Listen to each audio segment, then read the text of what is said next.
ওং নমো ভগবতে বাসুদেবায়।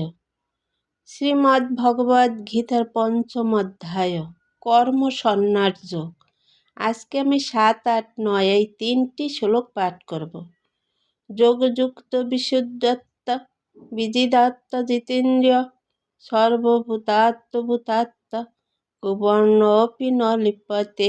অনুবাদ: যোগযুক্ত জ্ঞানে বিশুদ্ধ বুদ্ধি, বিশুদ্ধ চিত্ত, জিতেন্দ্রিয় এবং তিনি সমস্ত জীবের অনুরাগ ভাজন হয়ে কর্ম করেও তাতে লিপ্ত হন না। তাৎপর্য: কৃষ্ণ ভাবনায় ভাবিত হয় যিনি মুক্তির পথে এগিয়ে চলেছেন, তিনি প্রতিটি জীবেরই অত্যন্ত প্রিয় এবং প্রতিটি জীবই তার প্রিয়। কৃষ্ণ ভাবনামৃত লাভ করার ফলেই এটি সম্ভব। এই প্রকার ব্যক্তি কোনো কিছুকেই শ্রীকৃষ্ণের থেকে ভিন্ন রূপে দেখেন না। একটি গাছের ডালপালা যেমন গাছটি থেকে ভিন্ন নয়, তেমনি তিনিও দেখেন যে প্রতিটি জীবও ভগবানের থেকে অভিন্ন।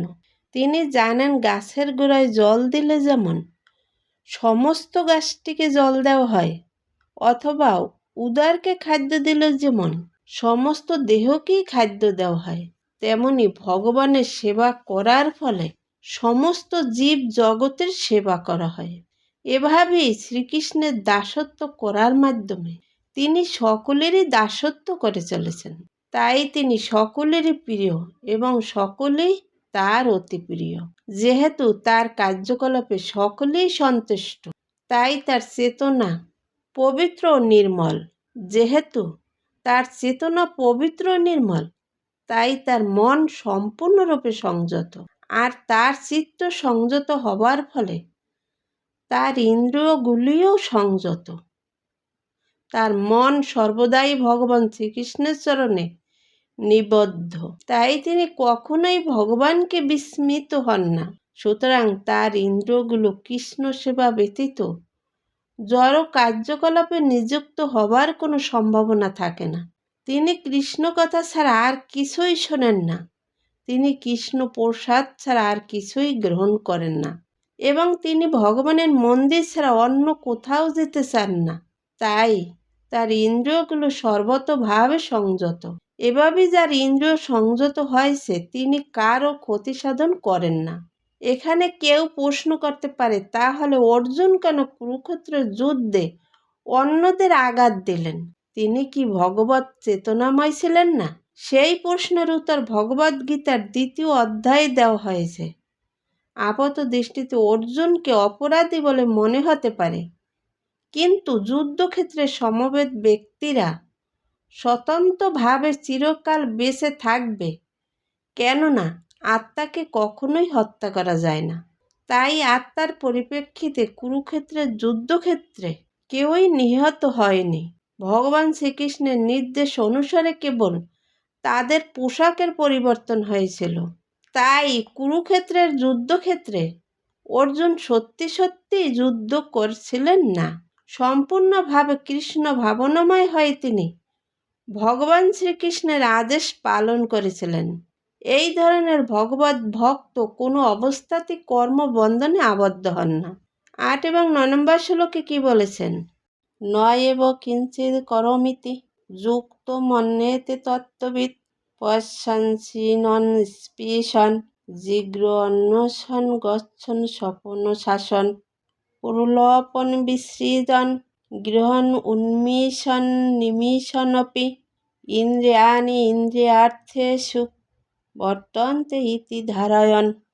অনুবাদ: চিন্ময় চেতনায় অধিষ্ঠিত ব্যক্তি দর্শন, শ্রবণ, স্পর্শ, জ্ঞান, ভোজন, গমন, নিদ্রা ও নিঃশ্বাস আদি ক্রিয়া করেও সর্বদা জানেন যে প্রকৃতপক্ষে তিনি কিছুই করছেন না, কারণ প্রলাপ, ত্যাগ, গ্রহণ, চক্ষুর উন্মেষ ও নিমেষ করার সময় তিনি সব সময় জানেন যে জড় ইন্দ্রিয়গুলোই কেবল ইন্দ্রিয়ের বিষয়ে প্রবৃত্ত হয়েছে, তিনি নিজে কিছুই করছেন না।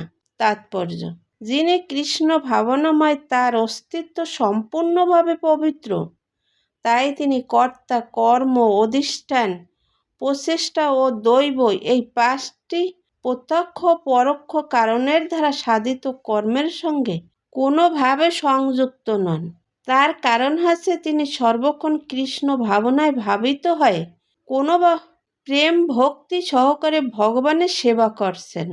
আপাত দৃষ্টিতে যদিও মনে হয় তিনি তার দেহ ও ইন্দ্রিয়ের সাহায্যে তার কর্ম করছেন, কিন্তু প্রকৃতপক্ষে তিনি তার যথার্থ স্থিতি সম্বন্ধে সচেতন, যা হচ্ছে পারমার্থিক কার্যকলাপ।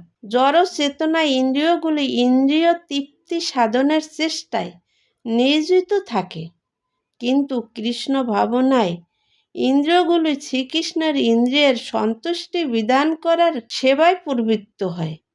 তাই কৃষ্ণ ভক্তকে আপাত দৃষ্টিতে ইন্দ্রিয়ের কার্যকলাপে নিয়োজিত বলে মনে হলেও প্রকৃতপক্ষে তিনি সর্বদাই মুক্ত। দর্শন ও শ্রবণাদি হচ্ছে ইন্দ্রিয়ের কার্যকলাপ এবং এগুলোর উদ্দেশ্য হচ্ছে জ্ঞান আহরণ করা। সেই রকম গমন, প্রলয়পন ও ইন্দ্রিয়ের কার্যকলাপ এবং এগুলোর উদ্দেশ্য হচ্ছে কর্ম করা। কৃষ্ণ ভক্ত কোনো অবস্থাতেই ইন্দ্রিয়ের এই সমস্ত কর্মের দ্বারা প্রভাবিত হন না। ভগবানের সেবা ছাড়া তিনি আর কোনো কর্মই করতে পারেন না, কারণ তিনি জানেন তিনি হচ্ছেন ভগবানের নিত্য দাস। জয় গীতা। হরে কৃষ্ণ।